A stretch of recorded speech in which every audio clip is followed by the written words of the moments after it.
Prophecy और जो ये फैंटेसी है ये इकट्ठा ही था, तो हमने फैंटेसी तो देख लिया, प्रोफेसी देखते हैं क्या है। Prophecy, Foster says, is an ancient author's voice with a universal theme, that is, the characters are more than just characters. तो प्रोफेसी ऑथर कहता है कि वो उसकी एक तरह से ऑथर की वॉइस है जिसकी थीम यूनिवर्सल है। जैसे कि जो करेक्टर्स हैं वो यूनिवर्सल होते हैं, यानी कि वो जस्ट करेक्टर्स नहीं होते, वो किसी एक चीज़ को रिप्रेजेंट नहीं कर रहे होते, वो बहुत सी चीज़ों का सिंबल कह लें आप होते हैं।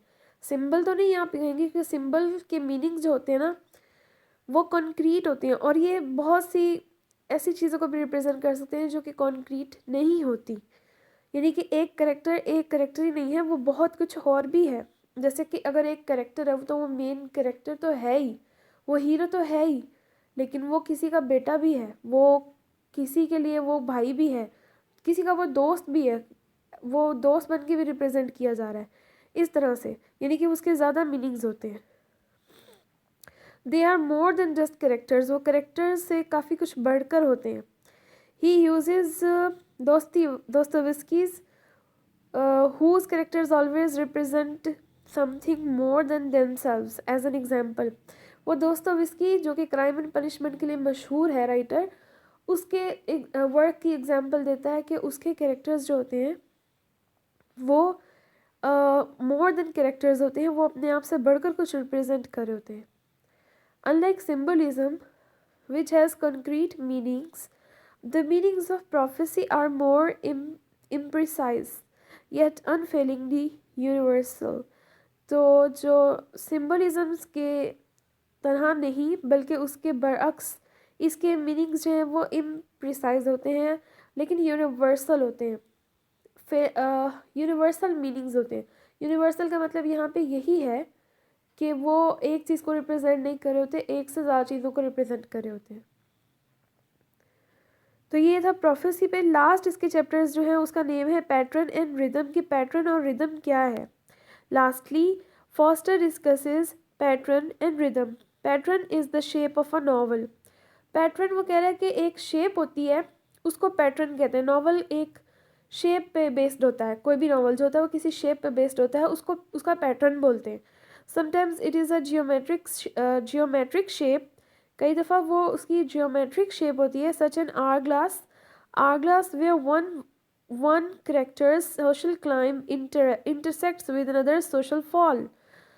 तो जियोमेट्रिक से उसकी मुराद ये है कि कई दफ़ा क्या होता है कि एक करेक्टर को बहुत ऊंचाई पर दिखा दिया जाता है और दूसरे का डाउनफॉल हो जाता है, या कभी कभी एक का डाउनफॉल हो जाता है, उसको आप अगर उल्टा कर लें, एक का डाउनफॉल होता है तो दूसरे का राइज होता है, इस तरह से दिखाया जाता है। वो जियोमेट्रिक होती है उसकी, उस नॉवल की शेप के एक करेक्टर को बहुत ऊंचाई पर दिखा दिया तो दूसरे को ज़रा नीचा दिखा दिया।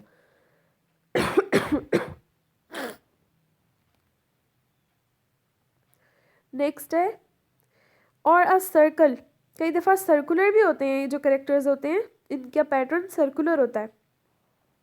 सर्कुलर का मतलब क्या होता है, where a character ends up back where they started.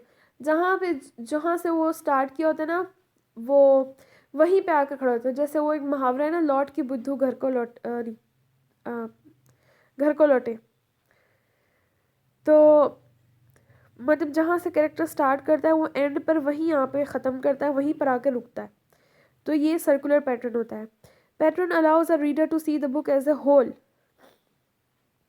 Pattern की वजह से रीडर बुक को एज अ होल देख सकता है, यूनिटी देख सकता है, उसके अंदर उसको एज एन ऑर्गेनिक होल देख सकता है।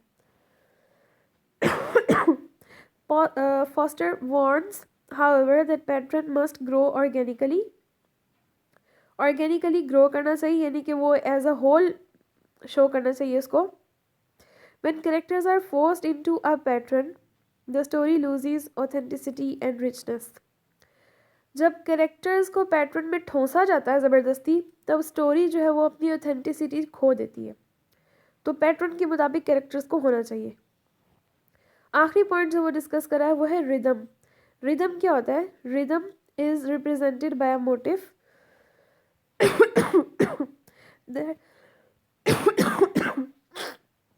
that appears in slight variations throughout the story and serves to help unify it.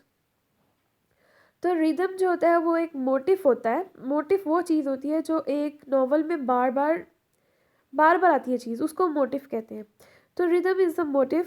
Rhythm is represented by a motive that appears in slight variations, जो थोड़ा बहुत वेरिएशन के साथ बार बार नॉवल के अंदर अकर होता है throughout the story and serves to help unified, और उसको यूनिफाई करने में मदद देता है, उसकी यूनिटी करने में, उसको यूनिफाई करने में मदद देता है। So that's the end of the aspects of the novel. हमने सारे एस्पेक्ट्स जो हैं वो कवर कर लिए हैं। मैंने आपको ज़्यादा डिटेल में जो एस्पेक्ट्स पढ़ाए हैं उसको, वो ज़्यादा इंपॉर्टेंट थे। जैसे कैरेक्टर्स के बारे में था वो ज़्यादा इंपॉर्टेंट था, उस पर क्वेश्चन आ सकते हैं। तो एक दफ़ा मैं आपको थोड़ा सा ब्रीफली बता देती हूँ कि क्वेश्चन आपको कैसे आ सकते हैं। क्वेश्चन आपको इस तरह से आएंगे कि आपको इन सारे एस्पेक्ट्स में से भी किसी भी एस्पेक्ट पे शॉर्ट क्वेश्चन आ जाएगा। जैसे कि आपसे पैटर्न के बारे में पूछ लिया जाएगा कि फॉस्टर ने पैटर्न के बारे में क्या कहा है, रिदम के बारे में क्या कहा है, फैंटेसी के बारे में क्या कहा है, प्रोफेसी के बारे में क्या कहा है, और जिसके एलिमेंट्स है स्टोरी के बारे में क्या कहा है, प्लॉट के बारे में क्या कहा है, कैरेक्टर्स के बारे में क्या कहा है। कैरेक्टर्स में से ज़्यादा क्वेश्चंस भी बन सकते हैं, वो चैप्टर्स इंपॉर्टेंट हैं उस पर। और उसको भी यूँ क्वेश्चन भी आ सकता है कि what are round characters according to Forster's, और व्हाट आर फ्लैट करेक्टर्स, और डिफ्रेंशिएट बिटवीन फ्लैट करेक्टर्स और राउंड करेक्टर्स। इस तरह के क्वेश्चंस मतलब आपको आएंगे। या आपको एक लॉन्ग क्वेश्चन भी आ सकता है, और लॉन्ग क्वेश्चन इस तरह से है सॉरी, लॉन्ग क्वेश्चन इस तरह से आ सकता है, आपको ओवरऑल पूछ लिया जाए कि जो फॉस्टर ने एस्पेक्ट्स बताए नॉवल के, उसके ऊपर कोई नोट लिखे, कॉम्प्रिहेंसिव नोट लिखे, या इस तरह से कोई भी स्टेटमेंट बनाकर जिसमें आपने सारे एस्पेक्ट्स को थोड़ा थोड़ा डिस्कस करना होगा। तो इस तरह से आप इसको तैयार कर लें। बहुत इजी है, जहाँ से मर्ज़ी आप हेल्प ले सकते हैं, इंटरनेट से हेल्प ले सकते हैं, या ख़ुद से भी लिख सकते हैं, जो पढ़ा हुआ है उसको अपनी वर्डिंग में भी लिख सकते हैं। तो ये होगी इसकी पेयर ऑफ डिस्कशन, और इसके क्वेश्चंस भी मैंने आपको बता दिए कि किस तरह से आना है। आपने इसी तरह से उसको तैयार कर लेना है। इस पर शॉर्ट क्वेश्चंस भी आ सकते हैं और लॉन्ग भी आ सकता है, जिस तरह मैंने आपको बताया। Good luck.